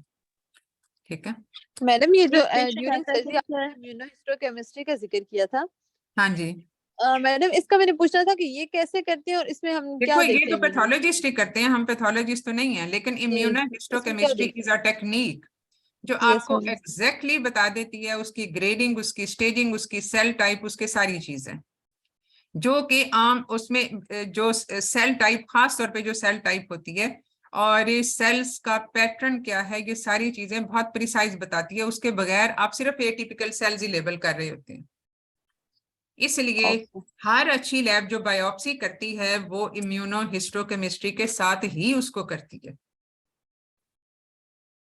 ठीक है मैम, अगर इम्यूनोहिस्टोकेमिस्ट्री का नाम भी पता हो तो that is enough, because you are not giving exam of pathology. Ma'am अगर एक पेशेंट की एक्सटेंसिव डिजीज है और हम we are not going for the primary surgery, लेकिन हमने स्टार्ट करनी है न्यू एडजुवेंट कीमोथेरेपी, तो हम उसकी डायग्नोसिस के लिए, टिश्यू डायग्नोसिस के लिए सैंपल साइट कहाँ से लेते हैं? इसमें भी क्या देखो, ओवेरियन की तरह आपने उसका डायग्नोसिस बनाया ही उसकी एंडोमेट्रियल बायोप्सी पे है कि ये एंडोमेट्रियल मैडम एंडोमेट्रियल बायोप्सी पे वो हमें ग्रेडिंग और ये टाइप्स देखो लेकिन हमें ये पता है कि ये एडिनोकार्सिनोमा है, हमें ये पता, बल्कि उस पे ये भी पता चल जाता है कि ये एंडोमेट्रॉइडा क्लियर सेल है या क्या है। तो जो यूट्रस का ट्यूमर है वो होता ही एडिनोकार्सिनोमा, स्क्वेमस बहुत कम होता है क्योंकि उसकी लाइनिंग सारी वो है ग्लैंड्स की है, कोलमनर एपिथेलियम है उसकी, ठीक है। तो वो एडिनोकार्सिनोमा ही होता है इन majority of the cases. Squamous बहुत मैडम ये बता दें, ठीक मैम ये जैसे बता दें कि हम सर्विक्स में squamous cell is the predominant type, adeno तो बहुत कम होता है। अगर जो उसमें एक पूरी सर्विक्स की हम लेंथ को देखें तो उसमें एडिनो प्लस स्क्वेमस दोनों आ जाते हैं, लेकिन जो एक्टो सर्विक्स का वो तो स्क्वेमस ही होता है। हाँ जी मैम ये बता दें कि हम किस वक्त पिपेल को प्रेफर करते हैं और किस वक्त हिस्टेरोस्कोपी गाइडेड बायोप्सी। जिस तरह जो केस डिस्कस हुआ अभी मोमिना ने किया कि पेशेंट एमॉक्सिफिन ले रही थी, तो इसमें तो हम प्रिसाइजली हिस्टेरोस्कोपी गाइडेड बायोप्सी पे जाएंगे क्या? बिल्कुल। हम देखो, एक होती है गोल्ड स्टैंडर्ड चीज, आप एक गोल्ड स्टैंडर्ड में तो अब ये जो होती है एंडोमेट्रियल मैलिग्नेंसी होती है, this is basically a multifocal disease. Multifocal ये कि डिफरेंट साइट्स पे, ये किसी एक जगह पे नहीं है, मल्टीफोकल होती है। तो बार दफा होता है कि किसी एक जगह से जब आप बायोप्सी लेते हैं वो ठीक होती है, दूसरी जगह से बायोप्सी लेते हैं उसमें मैलिग्नेंट सेल्स आ जाते हैं। अब ये जो पोस्ट टेमॉक्सिफेन एंडोमेट्रियल प्रोलिफरेशन होती है ये वेल डिफरेंशिएटेड होती है। इसमें इनिशियल स्टेज जो है वो एटिपिकल हाइपरप्लेजिया वाली होती है, लेकिन ये वेल डिफरेंशिएटेड होती है, इसमें प्रोग्नोसिस अच्छा होता है। इसमें टेमॉक्सिफेन आप बंद कर दें तो ये रिवर्स भी हो जाता है। अब टेमॉक्सिफेन की ड्यूरेशन इसीलिए इसमें इंपॉर्टेंट थी टू नो कि टेमॉक्सिफेन को हम ज्यादातर मैक्सिमम भी हम 10 साल के लिए दे सकते हैं। तो इसमें 5 साल के बाद इसमें अब डिपेंड करता है कि इसमें चेंजेस कब आना शुरू होती हैं, that is based on the underlying confounding factors. अब पेशेंट अगर बहुत ओबीज है, हाइपरटेंसिव है, डायबिटिक है, तो already there are risk factors present in that patient. In the presence of those risk factors, endometrial changes हैं वो ज्यादा जल्दी आएंगी due to extra estrogen already being produced in the body, which is already acting onto the endometrium.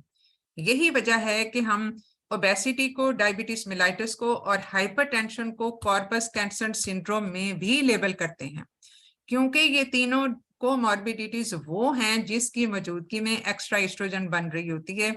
Extra मतलब ये जो है वो नॉन ओवेरियन इन ओरिजिन होती है, फैट टिश्यू से बनती है, या फिर जो हाइपरटेंशन में जो कोलेस्ट्रॉल मॉलिक्यूल ज्यादा रेज्ड होता है, that is the precursor of oestrogen. तो इसलिए इसकी मौजूदगी में वो इफेक्ट ज्यादा जल्दी आ सकता है। तो वो डिपेंड करता है बेसलाइन फैक्टर्स पे भी, लेकिन जो उसकी मैक्सिमम ड्यूरेशन थी वो उसको भी जानना जरूरी होता है। और अमूमन हम 5 साल के बाद रीअसेस करते हैं और उसके बाद फिर मजीद 5 साल दे सकते हैं अगर कोई ऐसे रिस्क फैक्टर ना हो। और अमूमन जब हम पेशेंट को टेमॉक्सिफेन दे रहे होते हैं तो उसमें एंडोमेट्रियल सर्वेलेंस कर रहे होते हैं, या कम अज कम उसमें पेशेंट को मायरीना डाल दी जाती है ताकि टेमॉक्सिफेन के साइड इफेक्ट्स ना हो। तो ये कुछ उसमें ऑप्शंस होती हैं जो कि हम कर सकते हैं, क्योंकि देखो प्रोजेस्ट्रॉन अगर हम देते हैं ओरल ऐसे पेशेंट्स में, तो प्रोजेस्ट्रॉन का जितना बुरा इफेक्ट होता है ब्रेस्ट सीए के हवाले से वो ईस्ट्रोजन का नहीं होता। तो इस वजह से प्रोजेस्ट्रॉन को तो हम सिर्फ ईस्ट्रोजन के इफेक्ट को बैलेंस करने के लिए दे रहे होते हैं इन HRT इवन। तो इसलिए हम टेमॉक्सिफेन के साथ हमारे पास ये भी एक चॉइस है, ये भी एक केस सिनेरियो के तौर पे आ सकता है कि पेशेंट है जिसकी ब्रेस्ट मैलिग्नेंसी के लिए सर्जरी हुई है और उसमें रिस्क फैक्टर हैं उसके ये, तो आप इसमें क्या करेंगे, आप इसमें क्या प्रोफाइलैक्सिस कर सकते हैं। तो ये एक ऑप्शन उसमें हो सकती है। अब इस पेशेंट में जब हम टेमॉक्सिफेन को एक चीज जो राइज हो, जो इन्होंने बताया भी था हमें कि टेमॉक्सिफेन को स्टॉप करना नहीं करना, हो सकता है वो 2 साल पहले उसने शुरू की हो, तो ब्रेस्ट मैलिग्नेंसी के लिए टेमॉक्सिफेन तो उसने जारी रखनी है। तो इसमें हम ये करेंगे कि अब हम इसमें हिस्टेक्टमी करके THBSO करके हम टेमॉक्सिफेन रीस्टार्ट कर देंगे। अगर ये स्टेज 1A ही है तो हम इसमें टेमॉक्सिफेन को रीस्टार्ट कर देंगे, क्योंकि अब उसका टेमॉक्सिफेन का जो टारगेट ऑर्गन है वो एक ब्रेस्ट है और एक एंडोमेट्रियम है। ब्रेस्ट पे उसका पॉजिटिव इफेक्ट है और एंडोमेट्रियम पे उसका नेगेटिव इफेक्ट है, हालांकि वो एंटी ईस्ट्रोजन भी है और प्रो ईस्ट्रोजन भी है। तो डिफरेंट ये होता है कि डिफरेंट टिश्यूज पे एक ही ड्रग का डिफरेंट टिश्यूज पे डिफरेंट इफेक्ट होता है, उसके ईस्ट्रोजन रिसेप्टर के हवाले से और उसके बेसिकली रिसेप्टर के हवाले से ये इफेक्ट वेरी करते हैं। और या फिर अगर फर्ज किया कुछ ऐसा मसला है तो हम उसमें उसको एरोमेटेज इनहिबिटर भी दे सकते हैं, that is meant for the जो ब्रेस्ट मेलिग्नेंसी के फॉलोअप्स के केसेस में हम एरोमेटेज इनहिबिटर का भी उसमें रोल आ जाता है। ठीक है, तो यहाँ मैम पे एक हम स्टॉप कर, हाँ जी मैम हम एग्जाम में फिर पेपल बायोप्सी बोलेंगे और अगर हाँ, एग्जामिनर बात हो ने रही कुछ थी पिपल बायोप्सी की तो हिस्ट्रोस्कोपी की, तो इस पेशेंट में हम हिस्ट्रोस्कोपी गोल्ड स्टैंडर्ड होगी। और अगर फर्ज किया हिस्ट्रोस्कोप आपके सेटअप में अवेलेबल नहीं है या पेशेंट फिट नहीं है फॉर एनेस्थीसिया, आउटडोर हिस्ट्रोस्कोपी तो हर जगह अवेलेबल नहीं होती, उसके लिए बहुत छोटे डायमीटर वाला हिस्ट्रोस्कोप चाहिए होता है जो ऑफिस हिस्ट्रोस्कोप कहलाता है। तो ज्यादातर में तो हमें डायलेट करके ही जाना पड़ता है, तो उसमें फिर हम पाइपल करेंगे। अब पाइपल में मसला ये होता है कि ये उसमें पूरी एंडोमेट्रियम को तो नहीं हम एवेलुएट कर रहे हैं ना, उसमें सिर्फ 4% सैंपल कर रहे हैं। अगर से ये हेलो हेलो हाँ, मैं जरा ठहर के करती हूँ फोन। अच्छा, तो उसमें पाइपल के साथ ये है कि पूरी एंडोमेट्रियम एवेलुएट नहीं होगी, 4% सैम्पलिंग होगी उसमें, तो उसका वाहिद जो रिस्क है वो यही होता है। अगर जो उसमें सेंसिटिविटी स्पेसिफिसिटी जो टिश्यू हमने लिया वो उसकी काफी होती है, तो better thing would be to do hysteroscopy in the case discussed earlier, जो पहला हमारा केस था। ठीक है, मैडम स्टेज हो 2 गया? कार्सिनोमा का ठीक मैम हाँ जी। स्टेज 2 कार्सिनोमा का बता दें कि जब इसमें सर्वाइकल स्ट्रोमा इन्वॉल्व होता है तो हम इसको क्या लेते हैं। हम इसको जब स्टेजिंग करना शुरू करते हैं तो क्या हम पहले सर्वाइकल कार्सिनोमा को रूल आउट करते हैं, किस नहीं, तरह से लेके चलते देखो हैं? स्टेज, देखो एक स्टेज है, आपने एक वो किया जो आपने एक प्री ऑपरेटिवली उसको, क्योंकि ये सर्जिकल स्टेजिंग है ना, आप इसको सर्जिकल स्टेजिंग का मतलब ये है कि सर्जरी करके फिर हमने उसको स्टेज करना है, तो हम उसमें सैंपल नहीं दे रहे, वो उसमें सर्वाइकल स्क्रीनिंग तो हम वैसे भी रूटीन में कर रहे होते हैं पेशेंट्स की, लेकिन वो स्ट्रोमा की इन्वॉल्वमेंट तो नहीं हमें बताती, वो तो हमें एक्सटर्नल जो बाहर की एपिथेलियम है उसी के बारे में बता रही होती है। Stromal invasion is in the substance, glandular invasion उसकी उसमें नहीं आती स्टेजिंग में। तो सर्जिकल स्टेजिंग का मतलब ये कि once you have done with the surgery of the patient, जो ऑप्टिमम सर्जरी आपने करनी है, आप फिर उसको स्टेज करोगे। और अगर फर्ज किया इसकी वो आती ये इस पे एंडोमेट्रियल बायोप्सी पे आ जाता ये सीरस सेल कार्सिनोमा या क्लियर सेल कार्सिनोमा, तो फिर तो इसकी सर्जिकल स्टेजिंग में सारी ओमेंटेक्टमी ये सारी चीजें आ जाती हैं, जबकि बाकी में हम ओमेंटल बायोप्सी हम ले सकते हैं, पेरिटोनियल फ्लूइड हम ले सकते हैं, लेकिन ओमेंटेक्टमी इज नॉट डन रूटीनली, तो उसका जरा सर्जिकल एक्सटेंट ज्यादा वास्ट होती है क्लियर सेल और सीरस सेल में, और उसमें तो हम रेडिकल वो सारा कुछ ही करना होता है। तो स्टेज 2 में जब हमने यूट्रस को निकाल लिया तो स्ट्रोमल इन्वेजन तो वहां हमें पता चल जाएगी। सो स्ट्रोमल इन्वेजन तो वो सीधा सीधा स्ट्रेट फॉरवर्ड स्टेज 2 में आ जाएगा, लेकिन उसके साथ ये भी शर्त होती है no lymph node involvement. If you go back to the surgical staging तो उसमें इसमें स्टेज 1 2 में ये है कि नो लिम्फ नोड इन्वॉल्वमेंट, आप जिस भी तरीके से लिम्फ नोड को असेस कर रहे हैं उस हिसाब से ये नो लिम्फ नोड इन्वॉल्वमेंट आ जाएगी। ठीक है, तो मेरा ख्याल है एट लेंथ हमने डिस्कस कर लिया, और हमारा ब्रेस्ट सीए आज भी रह गया। वो एक प्राइमरी सीए फिर इतना लंबा हो जाता है कि वो ब्रेस्ट सीए लटकता ही जाता है। तो अब नेक्स्ट टाइम फिर हम इसको या तो ब्रेस्ट सीए को डिस्कस कर लेंगे, और अगर इसके साथ कुछ कंबाइन करना चाहते हो तो बता दो। मैम आप बता दें बेस्ट सीए में किस तरह यूज आ सकते हैं, कितने एक्सटेंट देखो से? प्रेगनेंसी में ही होगा ना, उसमें प्रेगनेंसी के हिसाब से, वरना सीए ब्रेस्ट हमारी डोमेन में तो नहीं आता, वो तो फिर सर्जरी वालों का वो आ जाता है, बन जाता है। तो ये सिनेरियो तो तभी होगा असल में जब ब्रेस्ट सीए है या इन कॉम्बिनेशन विद यूट्राइन मेलिग्नेंसी है या ओवेरियन मेलिग्नेंसी है, वो इस तरह के डबल सीए तो कम ही होंगे। एक ट्रीटेड होता है और उसके बाद जैसे आज के केस में था कि एक केस ट्रीट हो गया, एक मेलिग्नेंसी ट्रीट होगी और इसकी ट्रीटमेंट के नतीजे में दूसरी मेलिग्नेंसी होगी। तो ज्यादातर ये प्रेगनेंसी से रिलेटेड ही होता है, लेकिन वो मेरा नहीं ख्याल कि कोई इतना लंबी चौड़ी केस डिस्कशन होगी, उसमें बहुत क्लियर कट कुछ चीजें होती हैं जो हम कर सकते हैं। तो अगर और कुछ इसमें डिस्कस करना है तो बता दें। मैडम अब ना हमारे पास टाइम बहुत ही कम रह गया और ऊपर से रमजान है और हम फिर फीमेल्स तो, को तो मैं वही कह रही हूँ कि उसमें फिर आप अपना ना थोड़ा सा टारगेटेड चीजें फिर डिस्कस कर लो, टारगेटेड जी चीजें। मैं यही कहना चाह रही हूँ ये कि देखो मेलिग्नेंसी डेफिनेटली हर रोज जरूर आती है।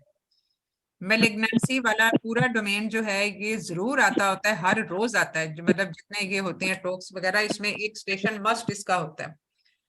तो मेलिग्नेंसी, और सबसे मुश्किल टॉपिक भी यही है मेलिग्नेंसी का ही, क्योंकि इसमें बहुत सारे इफ एंड बट्स और क्वेरीज होती हैं। तो वो हमने कंप्लीट कर लिया है, बस सिर्फ एक ब्रेस्ट मेलिग्नेंसी वाली छोटी सी चीज रह गई है, जो मेरा ख्याल है हम शायद 15-20 मिनट में ही डिस्कस कर लें, लेकिन उसके साथ कोई छोटा सा टॉपिक आप और भी कंबाइन कर सकते हो। क्योंकि मैम अब आपके साथ हमारी सिर्फ 3 क्लासेस हो रहे हैं। क्या चीज? liver diseases in pregnancy. Sorry, मुझे समझ नहीं आ रही है, आपकी आवाज बहुत वो। Liver diseases in pregnancy. Liver diseases in pregnancy, वो फिर लंबा टॉपिक है, उसके लिए पूरा 1 घंटा चाहिए। फिर हम नेक्स्ट लिवर डिजीजेज कर लेंगे, या उसके बाद फिर एक हफ्ता जो आएगा उसमें कर लेंगे। ठीक है, तो let it to be breast malignancy next, और उसके बाद हम लिवर मेलिग्नेंसी वाली चीज डिस्कस कर लेंगे। ठीक है, लिवर मेलिग्नेंसी कह रही हूँ, ये liver diseases in pregnancy. Is it okay, या हम नेक्स्ट टाइम लिवर वो कर लें, लिवर डिजीजेज इन प्रेगनेंसी वाला, क्योंकि वो काफी बड़ा है और कॉम्प्लिकेटेड भी है। उसमें तो वायरल मार्कर्स और उनके बाद आगे उनके एंटीजेंस और एंटीबॉडीज, ये वो बहुत सारी चीजें हैं उसमें डिस्कस करने वाली। मैडम हम HMB कर लें इन एंडोमेट्रियल हाइपरप्लेजिया और CA breast.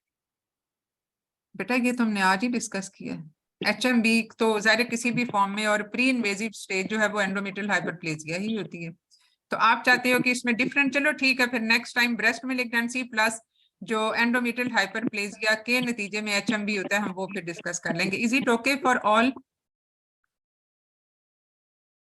Yes, madam. Okay. ठीक है, चलो ठीक है, okay, Thank you, Allah madam. Hafiz Thank you, everyone. madam. Thank you, ma'am.